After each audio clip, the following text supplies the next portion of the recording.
বলতে হয় যেমন আমাদের আপনি বিশ্ববিদ্যালয় সরকারি মেডিকেল কলেজ এগুলো করার কোনো বিষয় ছিল না।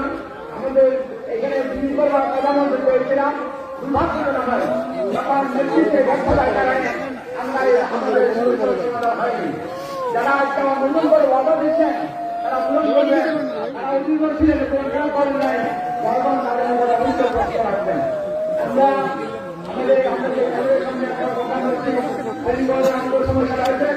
এখানে 22,000 ছাত্রছাত্রীর জন্য এক ভবন নেই, সেখানে কারণে ছাত্ররা আপনারা ভবনের কাজ করতে পারবেন না। এখানে যতগুলো শিক্ষক দরকার শিক্ষক নেই, ভবন নেই, শিক্ষকদের জন্য নেই। এইগুলো হচ্ছে আমাদের সরকারিভাবে সমস্যা।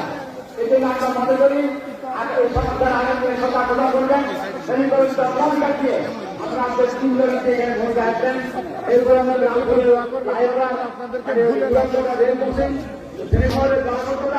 বিশেষ করে যেমন এখানে আপনার ময়লার বিভো করা হয়েছে যার কারণে অঞ্চলে লোকেরা